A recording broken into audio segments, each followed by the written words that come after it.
தோழர்களே, இன்றைக்கு சேகுவாராவுடைய பிறந்த நாள். 96வது பிறந்த நாள்.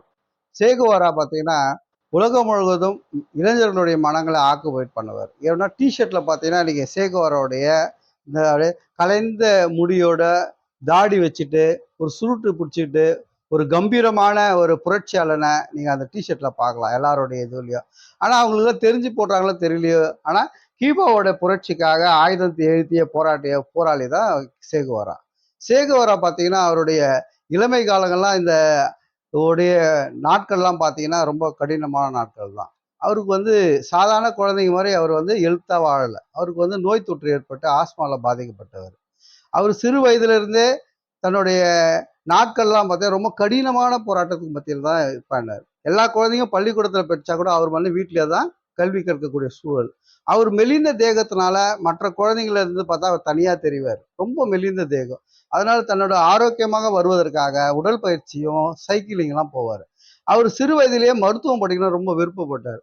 அதனால அவரு அர்ஜென்டினால இருந்த மா அ தலைநகர்ல போயிட்டு மருத்துவம் படிச்சார். 2 ஆண்டுகள் மருத்துவம் படிக்க சொல்ல 1 ஆண்டுகள் விடுப்பு எடுத்துக்கிட்டு, இந்த அர்ஜென்டினா ஃபுல்லா பக்கத்துல இருக்க சின்ன சின்ன நாடுகள், அமெரிக்காவ சுத்தி இருக்கக்கூடிய சின்ன சின்ன நாடுகள்ல டூ வீலர்லயே பயணிச்சார். டூ வீலர்ல பயணிக்கும்போது, அங்க இருக்கக்கூடிய மக்களுடைய பிரச்சனைகள் பார்த்தா வறுமை, பசி, வேலையின்மை இது மாரி ஏகப்பட்ட பிரச்சனைகளால மக்கள் கஷ்டப்படுறாங்க. ரொம்ப அடிமைப்பட்டுருக்காங்க.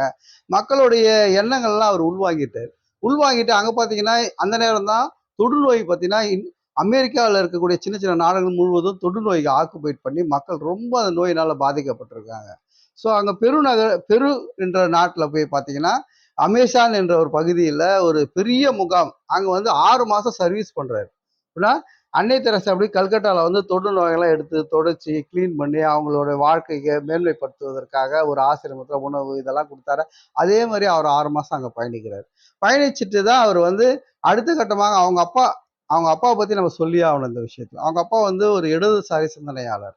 அவரு அ Karl Marx book, Lenin book, டாஸ்கோ புக்கு இது மாதிரி புரட்சியாளர்களோட புத்தகம்லாம் படிச்சுட்டு அதே மாதிரி தான் சேகுவாராவும் புரட்சியாளர் புக்கு.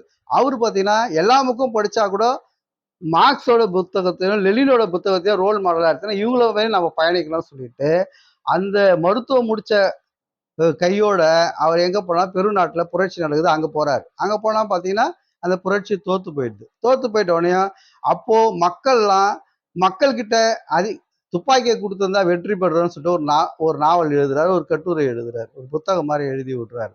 ஸோ அப்பதான் அவர் வந்து பிடல் காஸ்ட்ரோ சந்திக்கிறார். எங்க ஸ்பெயின்ல சந்திக்கிறார். சந்திக்க சொல்லதான் இவங்களுக்குள்ள நட்பு ஏற்படுகிறது. அப்போதான் இந்த பிடல் காஸ்ட்ரோவும் கியூபாவில் நடக்கக்கூடிய போருக்கு நம்ம சேகுவாராவை அழைப்பு கொடுக்குறாங்க. ஸோ மருத்துவராக இருக்கிறதுனால அந்த மருத்துவ இது உதவி வேணும் அப்படின்ற மாதிரி கொடுக்குறாங்க.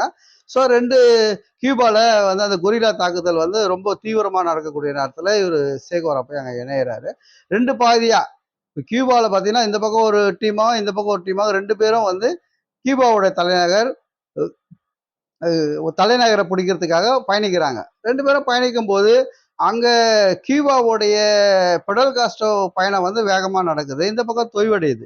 ஸோ அப்போதான் சேகுவாரா அந்த தலைமை பொறுப்பை எடுத்துக்கிட்டு ஒரு பக்கம் மருத்துவ பாக்ஸையும் இன்னொரு பக்கம் துப்பாக்கியை எடுத்துக்கிட்டு இந்த தலைமையை இவர் எடுக்கிறார். அப்போ 2 பேரும் வேகமா வராங்க. அப்போ வந்து கியூபாவுடைய வந்து வெற்றி வந்து ஈஸியா முடிஞ்சது. அப்போ வந்து தலைநகரத்தை வந்து கைப்பற்றுறாங்க. கைப்பற்ற உடனே வந்து பிடல் காஸ்ட்ரோ வந்து கியூபா அதிபர் ஆகுறாரு. அதிபரான மக்கள்லாம் ரொம்ப எழுச்சி அடைகிறாங்க. அப்போ சேகுவாராவை வந்து இவர் தான் இந்த வெற்றிக்கு ஒரு முக்கிய காரணம் அப்படின்னு சொல்லிட்டு அவர் வந்து கியூபாவோட சிட்டிசன் சொல்லிட்டு அப்பயே வந்து அறிமுகப்படுத்தி சிட்டிசனா உருவாக்குறாரு. உருவாக்கி அவருக்கு வந்து ஒரு 3 பொறுப்பு கொடுக்குறாரு. அது தொழிலாளர் துறை அமைச்சராகவும், பேங்க்குக்கு முக்கியமான தலைவராகவும் இன்னொரு பொறுப்பும் கொடுக்குறாங்க. ஸோ அவர் தொழிலாளர் துறை அமைச்சராக கொடுத்தா இப்போ நம்ம அமைச்சர்லாம் பார்த்தீங்கன்னா வந்தாங்கன்னா அவங்க பெரிய ஒரு படை பலத்தோட வருவாங்க. பெரிய ஒரு டீம் இருக்கும் அவங்க கூட. ஆனா அந்த நாட்டுடைய அமைச்சராக இருக்கக்கூடிய சேகுவாரா வந்து ஒரு மூட்டை தூக்க தொழிலாளி கூட போயிட்டு மூட்டை தூக்கிட்டே பேசுவாரு. ஒரு கரும்பு வெட்ட விவசாயி கூட பார்த்தீங்கன்னா கரும்பு வெட்டிக்கிட்டே பேசுவாரு. அவங்களுடைய பிரச்சனைகள்லாம் உள்வாங்கி அவங்களுக்கான தேவைகளை சரிப்படுத்துறதுக்கா முக்கியமான விஷயங்கள்ல வந்து பங்கெடுத்தாரு. அந்த விஷயங்கள்ல கியூபால திடீர்னு பார்த்தீங்கன்னா சேகுவாரா மறைஞ்சிட்டாரு. கியூபா முழுவதும் தேடுறாங்க, சேகுவாரா எங்கேயுமே காணோம். அவர் மாறு வேடத்துல பல நாட்டுல சேகுவாரா ஒரு பழமொழியே சொல்லுவார், எங்கெல்லாம் ஒடுக்கப்படுறாங்களோ அங்கெல்லாம் என் கால் பயணிக்கும் சொல்லிட்டு கிளம்பிடுறாரு. கியூபா விட்டு கிளம்பிடுறாரு. அப்போ வந்து பிடல் காஸ்ட்ரோ மேல ஒரு பெரிய அவப்பேரு அது. சேகுவாராக்கும் பிடல் காஸ்ட்ரோ கருத்து வேறுபாடு, அதனால ஏதோ பண்ணிட்டாரு பிடல் காஸ்ட்ரோன்ற ஒரு மர்மம் ரொம்ப நாளாவே நீடிச்சுது. அப்போ இவர் இங்கேருந்து கிளம்பி ஒரு ஒரு நாடா போறாரு.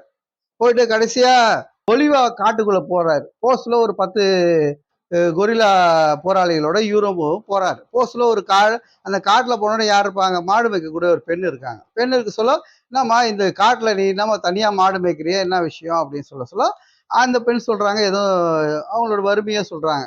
இவர் உடனே கையில இருக்க ஒரு 10 ரூபாய் அந்த ஊர் காசை எடுத்து கையில கொடுத்து, இந்த மாதிரி கொடுத்துட்டு பாத்துக்கமா அப்படின்னு சொல்லிட்டு போறாரு. உடனே இந்த பெண்மணி என்ன பண்றாங்கன்னா, அந்த ஆர்மிக்கு ஃபோன் பண்ணி இது மாதிரி இங்க வந்து ஒரு 10 பேர் துப்பாக்கியோட இந்த காட்டுக்குள்ள வராங்க அப்படின்னு சொன்னா, அந்த பெண்மணி பொலிவாவுடைய ஆர்மிக்கு தகவல் கொடுக்குறாங்க. அந்த பொலிவா ஆர்மி வந்து உடனே சேகுவாரா டீமையே சுத்தி வளைச்சு துப்பாக்கி மூலியமா ஷூட்டிங் நடக்குது.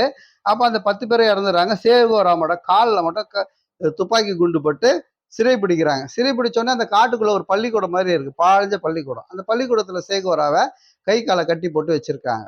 ஸோ அங்க வந்து ஒரு உணவு சமைக்க கூட ஒரு பெண்மணி வராங்க. அந்த உணவு சமைச்சு எடுத்துட்டு வராங்க சேகுவாராக. அங்க என்ன இது எந்த இடம் இவ்வளோ பாழஞ்சு இருக்கு அப்படின்னு, இது ஒரு பள்ளிக்கூடம் அப்படின்னு சொல்லுவாங்க. பள்ளிக்கூடம் எப்படி இருக்கா அப்படின்னு சொல்லிட்டு சாக நேரத்துல கூட சேகுவாரா என்ன சிந்திச்சானா, பள்ளிக்கூடம் இப்படி இருக்கா அப்படின்ற மாதிரி ஒரு சிந்தனை. ஏன்னா சாகும் தருவாயில கூட இந்த பள்ளிக்கூடம் இப்படி இருக்கக்கூடாது, செழிப்பா இருக்கணும், பள்ளிக்கூடம்ன்றது முக்கியமான விஷயன்றத சேகுவாரா அந்த இடத்துல பதிவு பண்றாரு. எனக்கு ஒரு வேளை இந்த இடத்துல நான் ஏதாவது தப்பிச்சிட்டேன்னா இந்த பள்ளிக்கூடத்தை நான் சரி பண்ணி தரதான் அந்த பெண்கிட்ட வாக்குறுதி கொடுக்குறாங்க.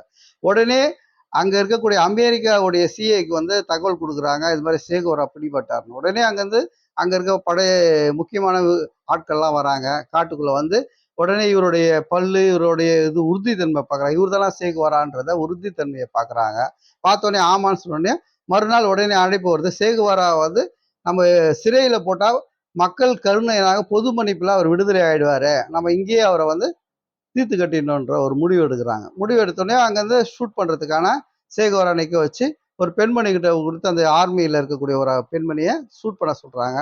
அப்போ அந்த பெண்மணி தயங்குறாங்க, மாற்றி ஒரு இதுவாக பண்றாங்க. உடனே அவர் சொல்றாரு, நீ சேகுவாரா சுடாதம்மா, சாதாரண ஆளை சுடுற மாதிரி சுடு. நான் நெஞ்சு நிமித்திட்டு சிரிச்சுக்கிட்டே அந்த குண்டு வந்து 9 குண்டு ஷூட் பண்றாங்க அந்த பெண்மணி. ஒரு குண்டு வந்து மாறல, பிழிச்சுக்கிட்டு ரத்தம் அடிக்குது. அப்படி சிரிச்சுக்கிட்டே இறக்குறாரு. ஒரு துளி கூட அவரோட சாக கண்டு அஞ்சப்படாத ஒரே ஆள் தான் சேகுவாரா. இந்த சேகுவாரா இறந்தது வந்து பாத்தீங்கன்னா கியூபாவுக்கு தெரியவே தெரியாது. ரொம்ப நாள் கழிச்சு தான் அந்த ஒரு பெண்மணி, அந்த உணவு சமைச்ச பெண்மணி தான் கடைசியாக சேகுவாரா இங்க தான் இறந்தாரு, இங்க தான் சுடப்பட்டாங்கன்னு சொல்லி தகவல் கொடுக்குறாங்க. அப்பதான் கியூபாவுக்கு தெரியப்படுது. கியூபால இருக்கக்கூடிய பிடல் காஸ்ட்ரோ அந்த இடத்துக்கு வந்து அந்த சமாதியில் இருக்கக்கூடிய அந்த பிதைச்ச இடத்துல வந்து தேடி கண்டுபிடிச்சி எலும்புகள்லாம் எடுத்துட்டு போயிட்டு தான் அங்க ஒரு பெரிய ஒரு மணிகுண்டெல்லாம் கட்டி இன்னைக்கு சேகுவாராவுக்கு வந்து கியூபால ஒரு பெரிய இது பண்ணி ஒரு வீர வணக்கம்லாம் பண்ணி ஒரு பெரிய விஷயம் பண்ணியிருக்காங்க. இந்த மாதிரியான ஒரு சேகுவாரா இந்த மண்ணில் வாழ்ந்திருக்காருன்னா அவர் பிறந்தது எங்க? அர்ஜென்டினால. அவர் எங்க மக்களுக்காக போராடினார்? கியூபால. எங்க அவர் இறந்தாரு? பொலிவா காட்டுக்குள்ள. இந்த மாதிரியாக இன்னைக்கு சாதிக்கும் மதத்துக்கும் மொழிக்காக போராடுறவங்க இன்னைக்கு ஒரு கம்யூனிஸ்டன்றது எப்படி தெரியுமா இருப்பாங்கன்னா, அவங்க ஒவ்வொருத்தரும் முகம் தெரியாத மனிதனுக்கு கஷ்டம்னா வந்து நிற்கக்கூடியவன் தான் கம்யூனிஸ்ட். அதனால உலகம் அறிஞ்ச ஒரே ஒரு கம்யூனிஸ்ட் யாருன்னா அது சேகுவாரா தான். சேகுவாரா மாதிரி எல்லா கால்களும் பயணிக்கணும். எங்கெங்கெல்லாம் பிரச்சனை நடக்குதோ அங்கெல்லாம் நம்மளாம் வந்து நம்மளால முடிஞ்ச ஈன்ற உதவிகளை செய்யணுன்றது தான் ஒரு பொருள்.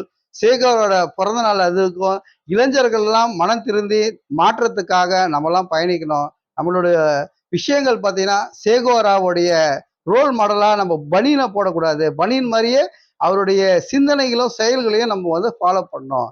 அவர் முகத்தை வச்சுட்டு நம்ம பனியன் போடுறதோட அவரோட சிந்தனைகளும் புத்தகம் வாங்கி அவரை படிச்சு ஃபாலோ பண்ணீங்கன்னா நாட்டுல நிறைய மாற்றங்களை உருவாக்கும். சேகுவாரோடைய இன்னையோட பிறந்த நாள்ல உங்க கூட பகிர்ந்துக்குது. நன்றி, வணக்கம். செய் இல்ல செத்துமடி, சேகுவாராவின் பொன்மொழி.